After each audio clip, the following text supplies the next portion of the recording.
Y sobre los desafíos mundiales que afectan a los derechos humanos en el sector de la agricultura.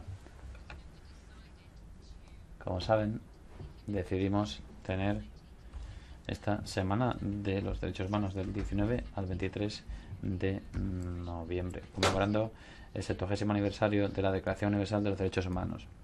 Para la Comisión de Agricultura es un placer hablar hoy aquí sobre esto. Stefan Pax, oficial del programa sobre rendición de cuentas en FIAN Internacional. FIAN Internacional es una organización internacional de derechos humanos que trabaja en materia del derecho a la alimentación y trabajan con Naciones Unidas en distintos ámbitos.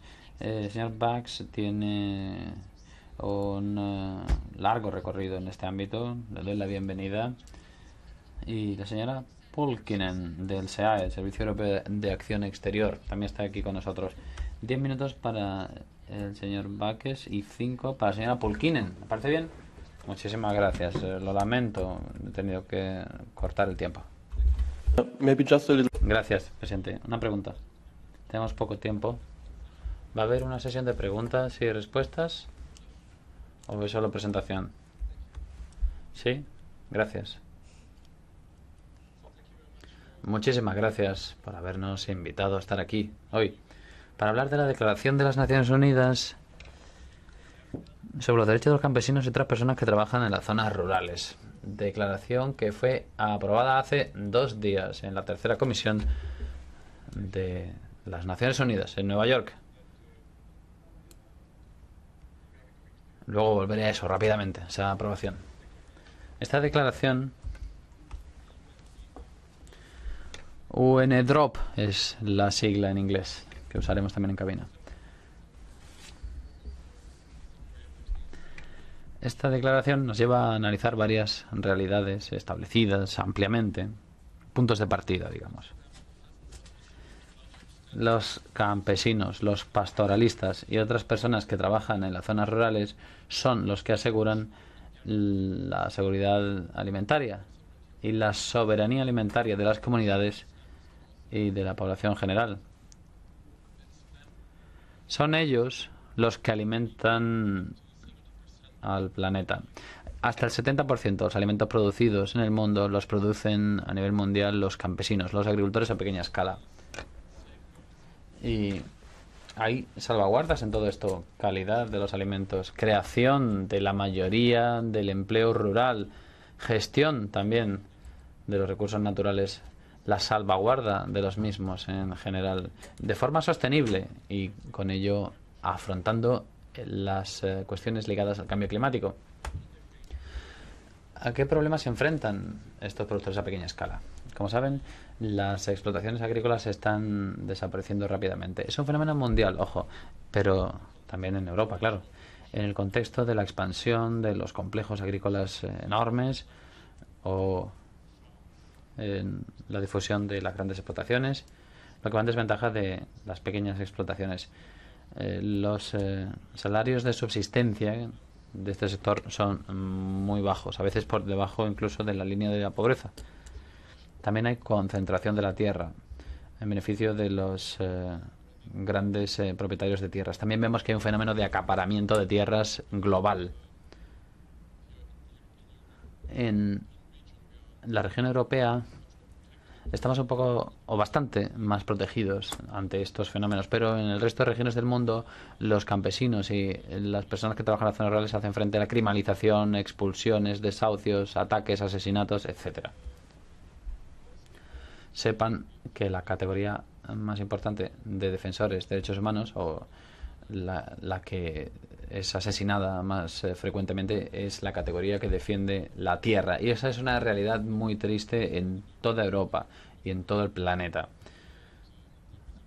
Quería hacer referencia a la resolución aprobada el año pasado con amplia mayoría en el Parlamento Europeo, con el trabajo preparatorio de la Comisión de Agricultura, sobre la situación de la concentración de las tierras agrícolas.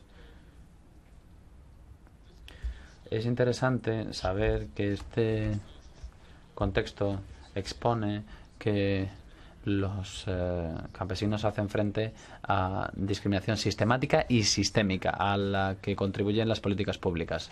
a nivel europeo también podemos decir que la PAC ha contribuido en cierto modo, en gran medida, incluso podemos decir, a la expansión de las grandes explotaciones en detrimento de las explotaciones agrícolas a pequeña escala. Quería hablar de otra resolución que ha sido aprobada este año sobre la violación de los derechos de los pueblos indígenas en todo el mundo, incluido el acaparamiento de tierras también. Si no me falla la memoria, es la primera vez que el Parlamento Europeo aprueba una resolución en la que se menciona la Declaración de los Derechos de los Campesinos. El Parlamento Europeo pidió a la Unión Europea y a los Estados miembros en esa resolución que aprobara esta declaración en el Consejo de Derechos Humanos de las Naciones Unidas.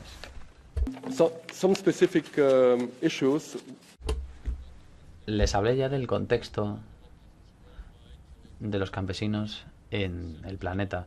70%, 80%, dicen algunos datos, 80% de los alimentos producidos en el mundo son producidos por campesinos y agricultores a pequeña escala. Al mismo tiempo, el 80% de las personas que sufren hambre en el mundo son personas que viven en zonas rurales y campesinos, además. Qué ironía, ¿no? Hablaré también de la situación de la mujer. Lo ven en la pantalla. En el África subsahariana, las mujeres contribuyen hasta el 80% de la mano de obra para la producción de alimentos. En Asia, 50% es lo que producen las mujeres de los alimentos.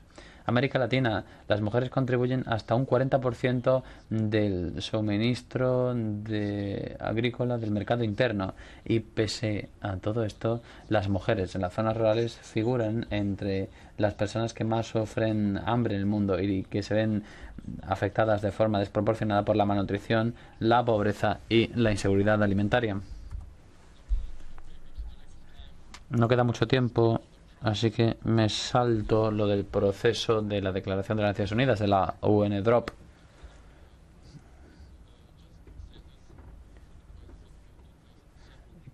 Que se origina ese proceso a partir de la crisis alimentaria 2007-2008.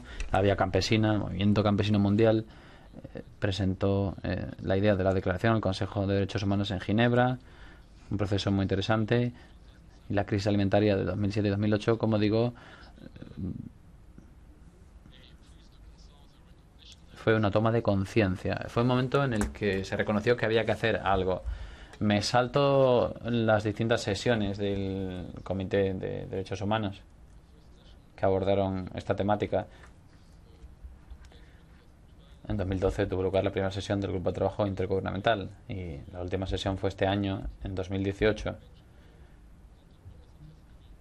No voy a hablar de la evolución a nivel de contenido con el tiempo. Pero como dije, hace 2 días, la tercera comisión de las Naciones Unidas en Nueva York,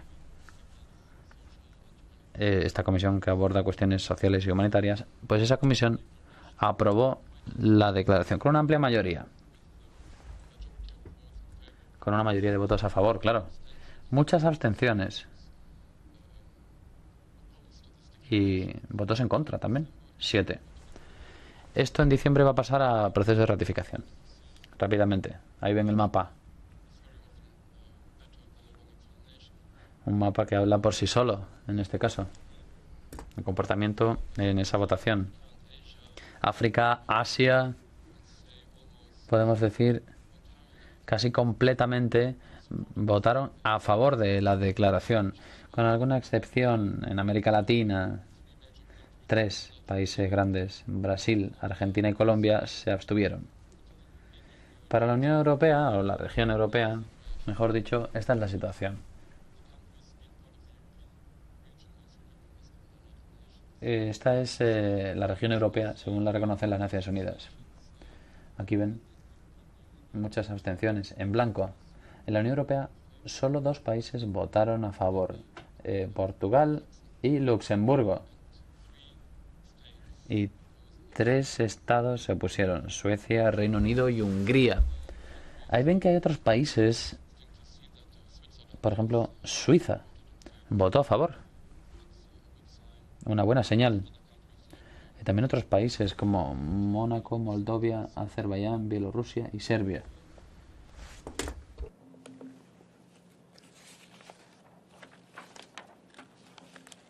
One issue that has to be underlined. Hay un punto que hay que destacar aquí. La declaración no aborda un enfoque egoísta para proteger al sector corporativo. Algunos dicen, ¿por qué no tenemos una declaración de los derechos de la industria, por ejemplo? Bueno, esta declaración aborda el interés general. No es solo una herramienta de protección por los motivos que mencioné. Las explotaciones agrícolas están desapareciendo, vemos ataques, vemos discriminación. Es muy importante todo esto para la preservación de la agrobiodiversidad, para mantener la salud de los suelos, y también la declaración es reconocida como una contribución al desarrollo rural y al empleo rural. Conclusión. ¿Han visto el mapa de cómo votaron los Estados miembros de la Unión Europea? Y me gustaría que tuviéramos, o me gustaría dejarles un mensaje provocativo. La Unión Europea y los Estados miembros dicen que son los campeones de derechos humanos. Pero vemos que la mayoría de los Estados miembros no han apoyado esto. Y la Unión Europea, la Comisión Europea, como organismo, se opuso a la declaración. Vemos que es importante que las cosas están evolucionando. La Unión Europea y los Estados miembros deberían empezar por reconocer la necesidad de esta declaración y tener en cuenta también que los derechos humanos son algo en evolución y esta declaración es muy necesaria. Gracias.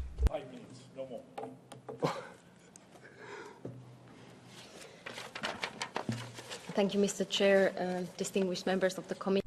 Gracias, señor presidente. Gracias, señor presidente. Estimados señores diputados, es para mí un placer estar hoy aquí para mantener este intercambio de puntos de vista, para celebrar esta Semana de Derechos Humanos, en tanto que representante del SEAE y División de Derechos Humanos. Concretamente, digo estas palabras. Me gustaría empezar mi intervención al hilo de la conclusión de mi colega. Quiero confirmar que la Unión Europea y los Estados miembros son los paladines de los derechos humanos en el mundo. Efectivamente, nadie hace más que la Unión Europea en materia de derechos humanos, y esto nos tiene que llenar de orgullo. En relación con esta declaración concreta y los derechos de las personas que viven en las zonas rurales, cosa que nos parece muy importante, diré que desde este punto de vista la Unión Europea ha entrado de manera constructiva en las negociaciones y deliberaciones del Grupo de Trabajo sobre los derechos de los campesinos y personas que viven en zonas rurales, y hemos ayudado así a redactar esta declaración. Es un grupo intergubernamental, dicho sea de paso. Son, por lo tanto, los Estados miembros los que están presentes, y la Unión Europea intenta coordinar una decisión común, conjunta. La declaración se aprobó el lunes, como se ha dicho, y 119 países de Naciones Unidas han apoyado esta declaración. 49 países miembros se abstuvieron por motivos diversos. Este proceso lo dirigió Bolivia, y en el curso del mismo llegamos a la conclusión de que algunas de las propuestas que habíamos presentado se habían retomado con mejoras del texto. También entendemos que los moderadores en Nueva York y Ginebra han adoptado un enfoque objetivo. Este texto tiene el apoyo no solo de la Unión Europea, evidentemente. Se recoge la creación de nuevos derechos colectivos, por ejemplo, el derecho a la tierra, a la soberanía alimentaria, un derecho cuyo vínculo con los derechos humanos pues hay que aclarar aún. Tomamos nota de la preocupación de algunos Estados miembros que nos dicen que hay una incoherencia entre la declaración y los acuerdos vinculantes multilaterales, especialmente en el ámbito del medio ambiente. Reconocemos que este es un instrumento no vinculante desde el punto de vista jurídico. Habida cuenta de la complejidad de la declaración, no obstante, nos hubiera gustado más que se aplazara su aprobación a una sesión posterior de la Asamblea General de Naciones Unidas, porque nos parece que este aplazamiento nos hubiera dado más tiempo para continuar examinando el texto y para aclarar algunas dudas. No obstante, esta opción no se nos ofreció.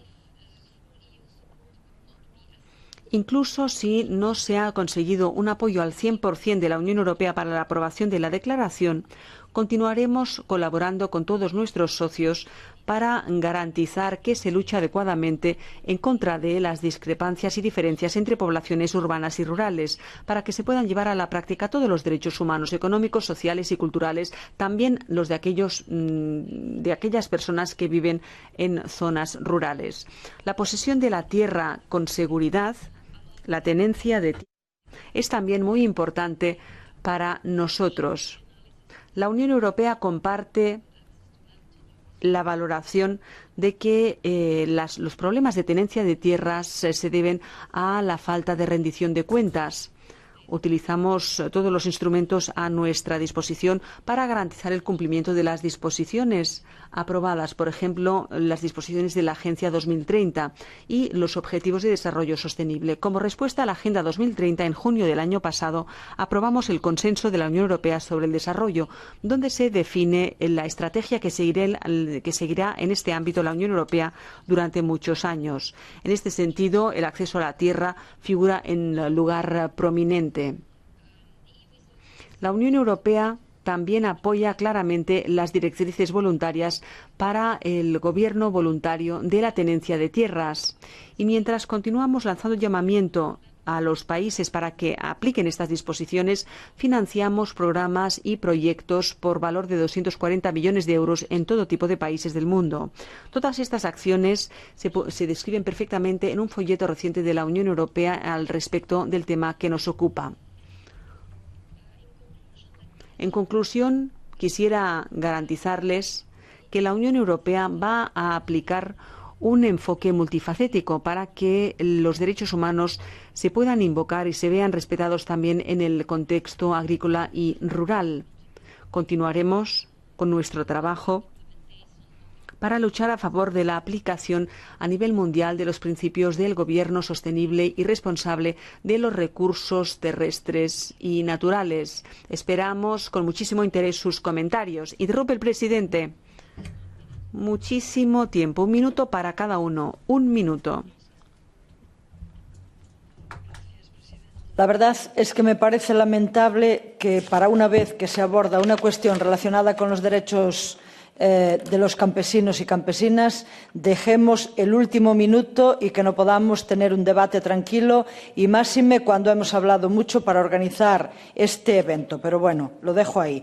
En primer lugar, me gustaría felicitar el trabajo que ha hecho tanto la Vía Campesina como sus alianzas para llegar al final a la aprobación de esta declaración sobre los derechos de los campesinos y de las campesinas. Me parece realmente importante para todo el planeta, incluida también la Unión Europea. Se ha hablado de acaparamiento de tierras. Es una realidad también aquí, en la Unión, en el espacio de la Unión Europea, este acaparamiento. Y me gustaría preguntar ¿por qué? Porque está claro que ha habido un voto acordado.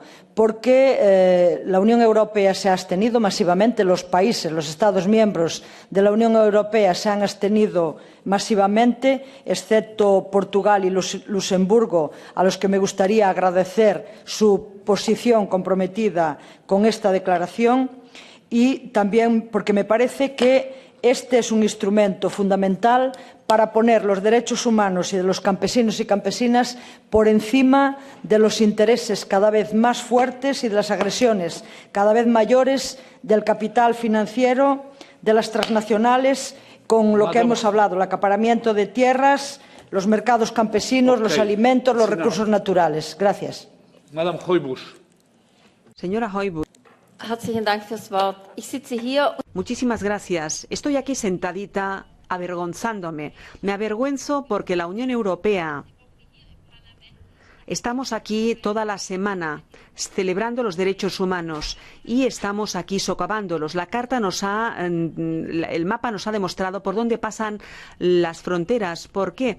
Porque allí donde están los pequeños agricultores del mundo han votado a favor de esos países y nosotros nos abstenemos en algunos casos. Algunos incluso se permiten votar en contra. Es un mensaje muy negativo dirigido a 1.000 millones de agricultores de este mundo que son discriminados, que son pisoteados en sus derechos, que incluso ven sus vidas amenazadas. Y yo me pregunto por qué la Unión Europea, en el Consejo de Derechos Humanos, por una parte, se abstiene en materia de derechos de los campesinos y en cuanto se refiere a la conjunción de los derechos económicos y los derechos humanos, pues hacemos que fracase todo el proyecto.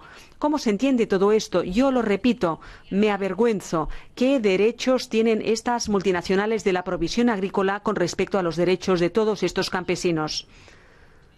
Señora McGuinness, gracias, señor presidente. Me tengo que ir, me disculpo, porque tenemos un diálogo tripartito previsto a hora y media y durará 3 horas. Me parece que el timing, el momento en que se trata este punto es muy desafortunado. No voy a comentar a los que no han apoyado o sí han apoyado la declaración porque no cuento con información suficiente, pero yo le pediría que se estableciera un punto de contacto con el grupo de trabajo con África. Establezcan ustedes un puente de comunicación, porque algunas de sus ideas pueden ser útiles para ellos. En Irlanda, en mi país, cuando obtuvimos la independencia, tuvimos graves problemas con la propiedad de la tierra, la división de esas tierras y continuamos con conflictos. La tierra, el conflicto, la historia son conceptos íntimamente interrelacionados. Es un tema muy delicado, con lo cual continuaremos centrándonos en aquellos lugares del mundo donde se priva a la gente del derecho a poseer la tierra. En cualquier caso, voy a examinar en más detalle esta declaración. Señor Andrieu. Gracias, señor presidente. Rápidamente, siento profundamente que estos 2 debates sobre el hambre en el mundo y sobre los campesinos no se haya celebrado antes del debate sobre la PAC. Esto nos hubiera permitido ser más numerosos y nutrir mejor este debate. Yo creo que a fuerza de no debatir colectivamente de estos temas de los fondos, estamos haciendo aquí pues un trabajo superficial. Me parece, desde el punto de vista democrático me refiero. Los interrogantes que plantean este debate y el anterior sobre la seguridad y soberanía alimentarias, en mi opinión, deberían formar parte del meollo de nuestro debate político. ¿Tienen ustedes elementos de análisis para decirnos por qué la práctica totalidad de los Estados de la Unión Europea se abstuvieron en relación con la Declaración de los Derechos de los Campesinos? Porque tiene que ver con temas que nos va a ocupar en los próximos años. La nutrición del planeta. En el 2050 seremos 9.000, 10.000 millones. Y este tema nos debería ocupar más. A ver si va a resultar que, a fuerza de concentrar la producción, esto va a redundar en perjuicio de los agricultores europeos. En el fondo, aquí se propone la educación de las familias. Yo creo que es un tema que tendremos que examinar de cara al futuro en nuestra comisión.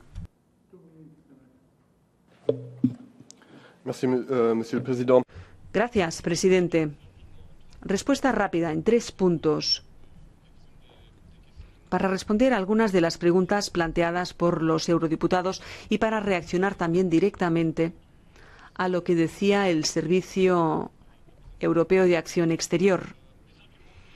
Los argumentos que los Estados europeos han planteado para no votar a favor o para justificar un voto de abstención son de 3 tipos. Primero, no hay derechos colectivos. Seré muy claro al respecto. No es nuevo que en el ámbito del derecho internacional y los derechos humanos haya grupos de personas específicas que se benefician de una protección especial como respuesta a vulnerabilidades especiales. Lo sentimos en el alma, pero los intérpretes tenemos que interrumpir aquí nuestro trabajo. Hemos superado las 4 horas y por cuestiones sindicales pues no podemos continuar. Lo sentimos mucho. Etc. Donc, c'est pas une nouveauté. Deuxième point, ces déclarations entreraient en conflit avec des instruments de droits de l'homme déjà existants, ce qui est faux.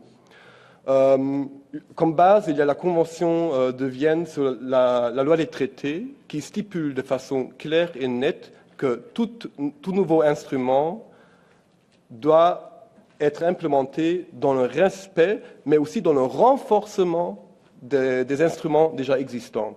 Donc, ça peut être détaillé plus en détail, mais je ne vais pas avoir le temps pour ça. Troisième point très important à souligner et pour laquelle la majorité des États membres n'ont pas soutenu ce processus, c'est l'argument de la création de nouveaux droits.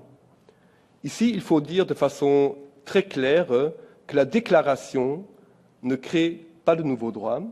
La déclaration rend explicite des droits qui sont déjà implicitement reconnus dans un vaste nombre d'autres instruments. Il y a le bureau du Haut Commissariat aux droits de l'homme de l'ONU qui a publié un rapport de presque une 70aine de pages qui explique le fondement de chaque article de cette déclaration sur des instruments déjà existants. C'est aussi quelque chose qu'on avait eu la chance d'expliquer à 3 reprises au COHOM, le groupe de travail sur les droits de l'homme du Conseil européen. Mais bon, apparemment pas avec beaucoup de succès. Mais donc ces 3 arguments, en contradiction avec d'autres instruments, les droits collectifs et la création de nouveaux droits, on a du matériel légal suffisant pour dire que ce n'est pas le cas en fait. Et donc c'est en effet regrettable que la vaste majorité des États membres ait voté en abstention pour cette déclaration. Merci.